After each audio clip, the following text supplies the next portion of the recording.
สบายดีสวีดานอนยินดีต้อนรับเข้าสู่ช่อง DL กันอีกแล้ววันนี้เราจะมาเล่นเกม Roblox เนาะท่านผู้ชมแต่จะเป็นแมปขโมยอีหยังวะเดี๋ยวตอนนี้เราไปเบิ่งเขาซื้อไม่หยังวะขโมยลาบูบูเนาะเดี๋ยวเราจะมาเป็นตำรวจจะนี่จะเห็นบ่ทุกคนยังไงจะเป็นคุกของ จับโจรขโมยลาบูบูจะมาวันนี้เราจะมาสมัครเป็นการ์ดนี่ตอนนี้เราก็เป็นการ์ดเรียบร้อยแล้วเดี๋ยวเรามาเปลี่ยนตัวละครก่อนตัวดีนี่เป็นนินจาเต่าเดี๋ยวเอาไปใส่เสื้อก่อนนี่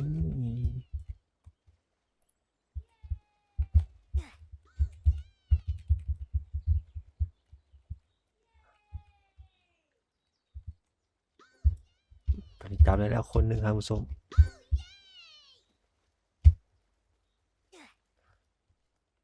ไหนมีหัวยินจะเป็นโจรบนเนาะ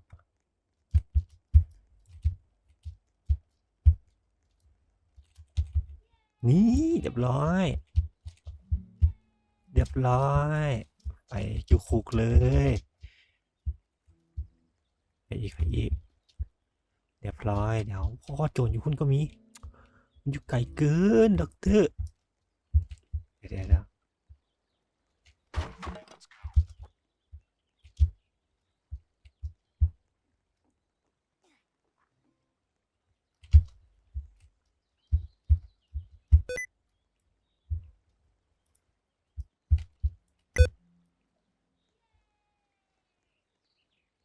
ดี๋ยวเราจับโจรก่อนโอ้ยจะเป็นงูตำรวจก็ได้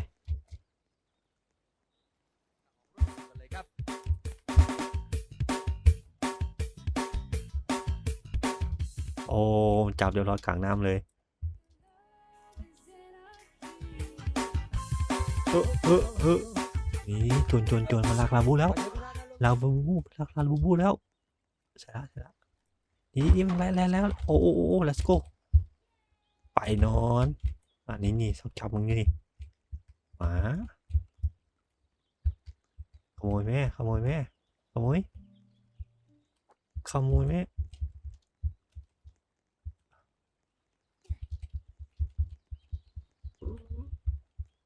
นี่เรียบร้อยไปอยู่เลยไปอยู่คุมขังเลยไปอยู่คุมขัง60 วิเนาะท่านผู้ชมเอาคนนี้ต่อไปแล้วเซ็งเลยโอ้สองคนแยกกันเลยโอ้ล็อกเก้เสยนี่ไปบ่ได้เก่งกว่านั้นไปอีกอย่างซองลาดตระเวนเนาะลาดตระเวนให้ลักหุ่นเนาะขโมย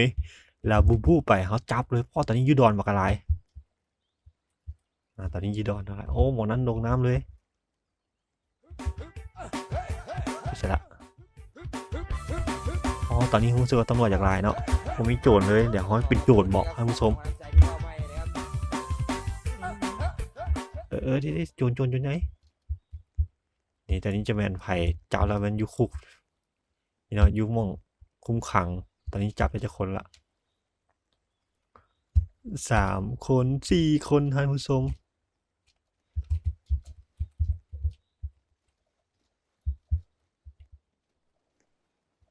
ใส่ปั่นป่วนเท่านี้นะ5 คนไปแล้วที่เห็นว่าโมนั้นใส่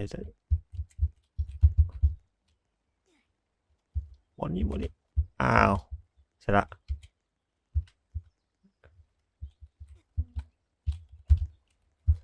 โดดแบ้อย่างโดดแบ้อย่างโดดแบ้อย่างโอ้หมดนั้นไปแล้วเอาเลนไล่ลอยน้ำแข่งกับรถมาแล้วนะใส่ไปใส่ โอ้มึงรอไก่เกินด็อกเตอร์เรียบร้อยไปแล้วเย่แล้วไปอยู่เลยเป็นไผ่สองละ2 คนหมอนั้นอยู่ไกลฮะไปเอาหมอนั้นก่อนมุดน้ำให้มันเห็น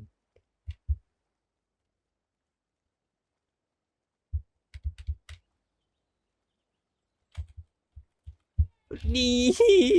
อ๋อแห่ไผ่มุดน้ำนะกูเห็นเลยอ๋อแห่ไผ่อ๋อแห่ไผ่อืมโอ้โดนจากว่าลายเว้ยเอานี้เอาคนนี้คือนี้เอาลากไปเจ้าลากของหลวงวะลากของหลวงวะขโมยของหลวงบอกหมาเออโอ้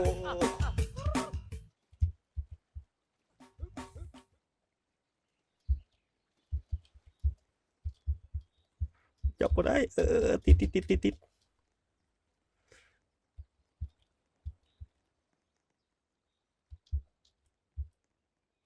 โอ้เมียเขาคือล่มเดี๋ยวท่านี้โอ้ยใส่เกาะเออเออนี่เก่งเลยหมดนี่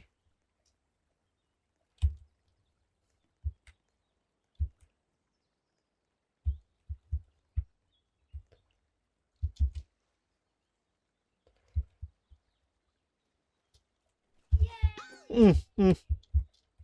เรียบร้อยเจอเฮา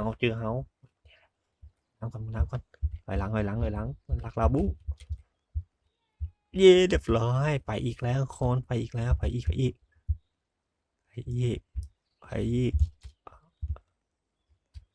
ไหนอีกลักไหนอีกโอ้แหเฮาได้เฮาเราตำรวจเก่าได้นี่ตำรวจเก่าได้มันไผอ้าวไปใส่เบิดละไปใส่ไปแล้วแจกมือเปล่าไว้ก่อน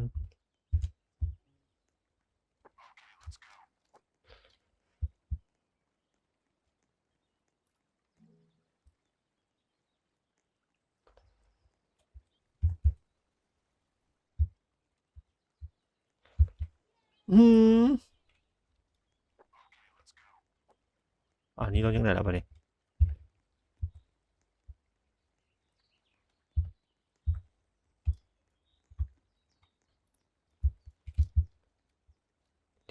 โอ้โจรหลายขึ้นแล้วเดี๋ยวท่าเขาเนี่ยไปไปนอนหมุนน้ำเอาหมุนน้ำเจ้าชีวิตซอยว่ะเจ้าชีวิตซอยไผมันเต้นหนีครับผู้ชมไปแล้วโอ้โจรหลายขึ้นแล้ว3 คนไปใส่แล้วท่าเขาแน่โอ้ออกมาได้เลย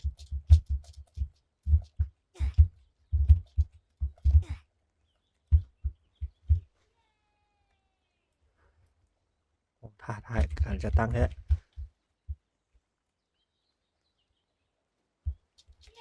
อืม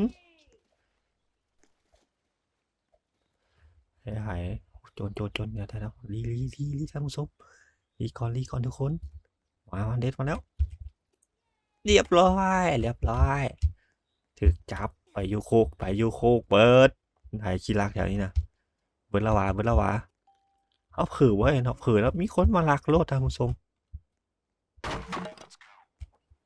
ไปแล้วโอเค let's go แล้วโอเค let's go แล้ว let's go แล้วเรียบร้อยแอร์เฮาได้อืมโจรเก่าทุยตำรวจเก่าได้นี่อืมกำลังลักดักอยู่ดักดูดีอีกคนหนึ่งแล้วเรียบร้อยเดี๋ยวอีกคนหนึ่งโอ้เขาเป็น MVP นี่คะแนนนี่นะไล่โจรเออโอ้โหดเกินไปด็อกเตอร์ อ้ดีเจจะมาบูดีเจมาได้ไล่ตำรวจเขาก็บ่เคยยอมใครนะไล่เรียบร้อยวันนั้นอีกโอ้สุดนี้คือมักลอยน้ำเธอสุดนี้ไอ้น้องให้พี่เดินสะดวกเธออ๋อไปเรียบร้อย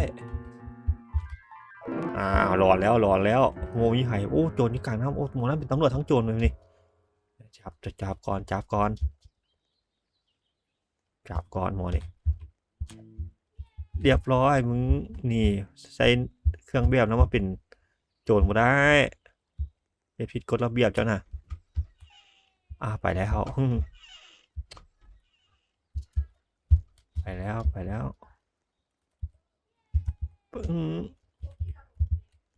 ไปแล้วเห็นมันยองมันไปแล้วมันรักเสื้อผ้าบ่มึงนางรักเสื้อผ้าบ่เจออยู่กลางน้ำฮันไปแล้วถึกจับแล้วอีกพี่นี่เรียบร้อยจับได้หลายคนเลยนี่เขานี่เกินไปนะด็อกเตอร์เกินไปฮะนะอีเสร็จแล้วโอ้ยหมอนั้นจับได้ก่อนใส่อีกหมดแล้ววะโจรนี่ฮะหมดแล้ววะหมดแล้ววะเดี๋ยวเขาจะไปเยี่ยมกันแต่ยังไงจะเป็นโจรแห้งหมดเสือ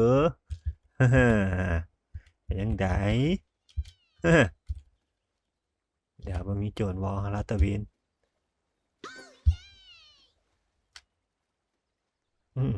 ไปเบิ่งคุก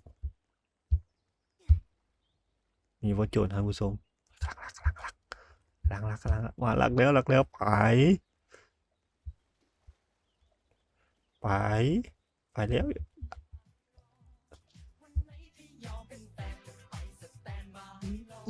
โยโดดลงน้ำบ่เอาโดดเลยโดดท่าไปใส่เห็นมันดักหน้าดักหลังแล้วตอนนี้ดักหน้าดักหลังแล้ว